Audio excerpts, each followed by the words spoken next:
The power of a single step. What's that mean?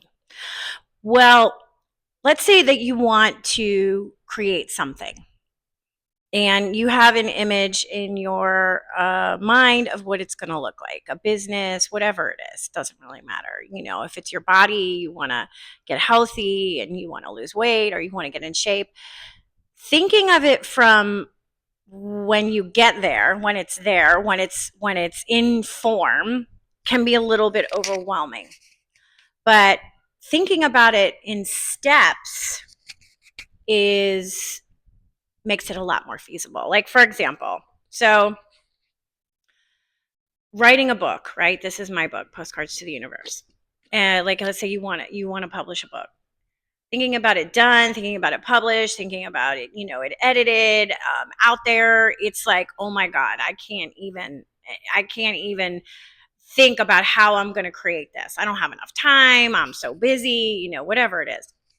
But at least that's what it was for me. But when I broke it down and I started thinking about it in taking little steps, it started to become more manageable. It was more manageable for me. So what I did was, instead of thinking about, because there's also photos that I took that are in this book. There's a bunch of photographs. So I added those two with the writing and everything else that I was doing. I was like, okay, I can't, what's it going to look like? No. So let me just start somewhere. So the way I started, specifically with mine, is I selected a postcard where the person's manifestation showed up in the reality and asked if we could use their story in the book. Yes, we could. And then started there. And I started compiling a list and I started doing writing. I was writing every day. And instead of, I'm going to write for 5 hours a day. Nope. I'm just going to write a couple of hours 3 or 4 times a week. I added it in my calendar. I shut everything off. I made it a priority.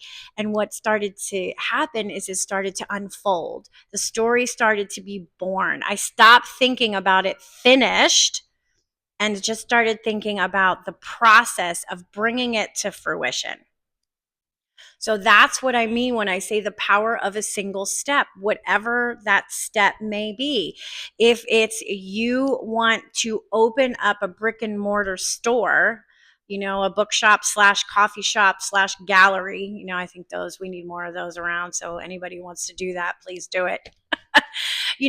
Thinking about having all the books in the store and having all the supplies and what art you're going to have on the walls and all of that and the store, it's just, you may get overwhelmed where you're like, I can't handle this. This is too much. But if you start with storyboarding, you could start storyboarding. What does that look like? Oh, I like the way that looks. Let me just go scout locations and start thinking about it that way. And then, what would it take to get the loan or the money that I need to get this done? And you do a little at a time. You go to the bank, you have a conversation. What will it look like? You start talking to other people who maybe and most likely will, because when you are ready to birth something and it's meant to be born, the universe will align those people, places, things, situations, opportunities for you to have that come true. You just start little. You start small. You take one step.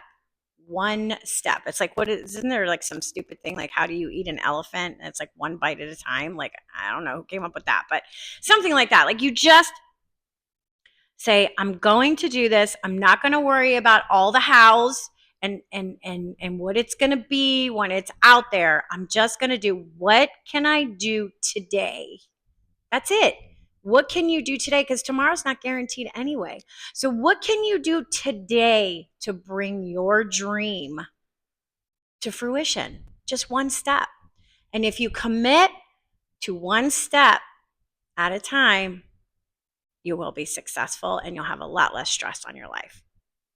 All right, open up those cafe / bookstore / art galleries, please. We need them. All right.